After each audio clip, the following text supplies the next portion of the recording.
Queridos irmãos, mais uma quinta-feira, dia de Evangelho Luz no Lar, na Casa de Fabiano de Cristo. Mais essa tarde queremos agradecer, pedir a Deus, a Jesus, a esses espíritos amigos que nos protejam em nossas casas, onde quer que estejamos, que nós possamos ser envolvidos por essa palavra de luz que Ele nos traz. Para hoje, nós temos do capítulo 5, Causas Atuais da Aflição. Então, nos diz o seguinte: de duas espécies são as vicissitudes da vida, ou, se preferirem, promanam de duas fontes bem diferentes, que importa distinguir.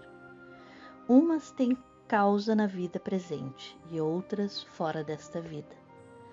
Remontando-se à origem dos males terrestres, reconhecer-se-á que muitos são consequência natural do caráter e do proceder dos que os suportam. Quantos homens caem por sua própria culpa? Quantos são vítima de sua imprevidência, de seu orgulho e de sua ambição? Quantos se arruinaram por falta de ordem, de perseverança, pelo mau proceder ou por não terem sabido limitar seus desejos? Quantas uniões desgraçadas porque resultaram de um cálculo de interesse ou da vaidade e nas quais o coração não tomou parte alguma? Quantas dissensões e funestas disputas se teriam evitado com um pouco de moderação e menos suscetibilidade? Quantas doenças e enfermidades decorrem da intemperança e dos excessos de todo gênero? Então,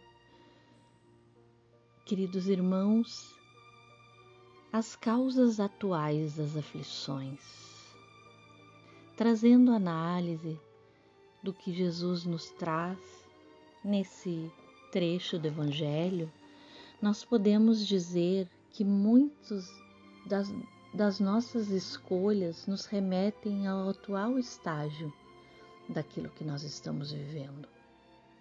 Não existe ninguém que tenha plantado só rosas e que colha alguma coisa que não rosas. Quem planta rosas colherá flores pelo caminho. Mas não adianta nós plantarmos e esperarmos uma colheita daquilo que não temos merecimento. Então, quando Jesus no seu Evangelho nos diz que examinemos a nossa consciência para tentarmos entender que aquilo que nós passamos, seja por aflições, as alegrias que nós também vivemos são méritos nossos, mas as aflições, principalmente que nós vivemos hoje, são fruto de um passado, e um passado muitas vezes não tão distante, um passado que nós construímos nessa vida.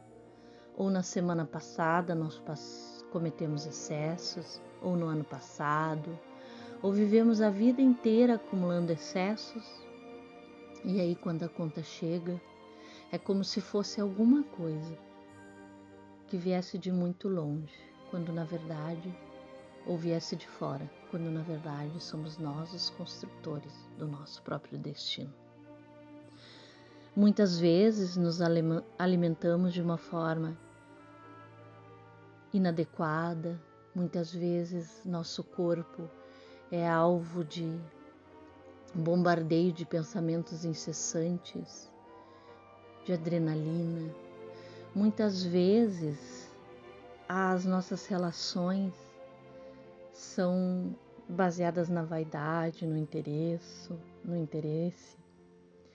Então, que nós possamos olhar para nós, o que tenho colhido, porque o que eu tenho colhido me mostra também aquilo que eu plantei. Plantemos hoje, então, em solo fértil, em solo abençoado por esse Cristo que, à luz do Evangelho, há mais de 2000 anos, nos deixa essa mensagem. O maior desafio nosso dos habitantes deste planeta é construir o planeta de regeneração. É sem dúvida nos libertarmos das nossas imperfeições morais, das nossas ideologias materialistas que só nos aproximam do egoísmo e da maledicência, muitas vezes, da competição, e nos aproximam muito mais de uma vida imperfeita, longe da paz. Quantas vezes nós chegamos na vida, na encruzilhada existencial, e necessitamos resgatar os nossos valores morais e éticos. Precisamos repensar a nossa vida. Nesse sentido, o Evangelho de Jesus é um código moral para nós, porque ele, por excelência, trata da lei do amor, cujos preceitos orientam como deve ser a criatura humana na Terra, como deve se conduzir no bem, em qualquer tempo, em qualquer situação e em qualquer contexto. Não tenhamos dúvidas que Jesus, o governador da terra, que curava multidões, que matava a fome e que trazia o alimento e o conforto espiritual, nos deixou esse código, nos deixou este livro sagrado que é o Evangelho.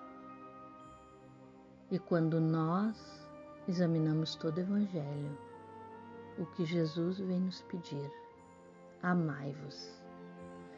Eu sou o caminho, a verdade, ele diz. E também nos diz: amai-vos uns aos outros, como eu vos amei.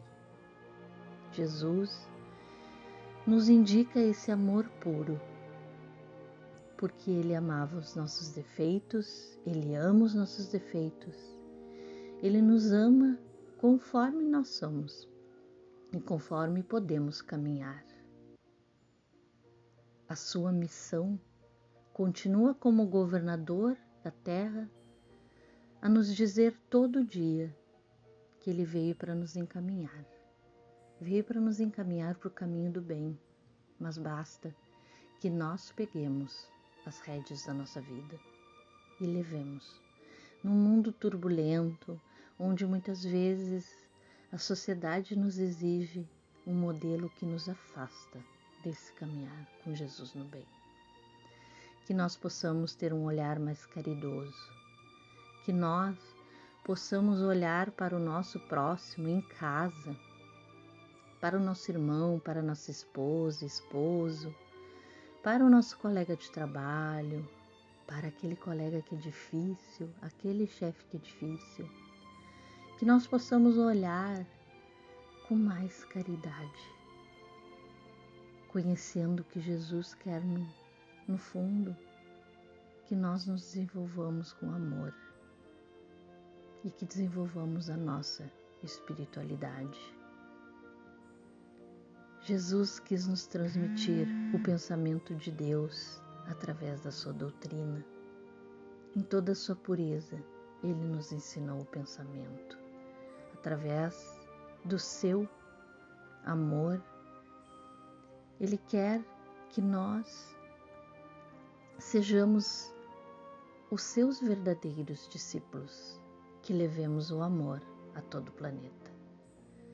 Então, que Jesus, esse mestre de amor, nos acompanhe mais nesta tarde, que adentre nos nossos lares e que essa mensagem de levar, de ser o amor por onde quer que nós andemos, possa estar sempre presente em nossa vida e em nossos corações. Agradecemos pela tarde de hoje, por essa oportunidade de meditação e pedimos que esse amor abundante entre em nossas casas e fiquem com todos os nossos amores. Que Jesus ampare a todos. Muito obrigada Que assim seja.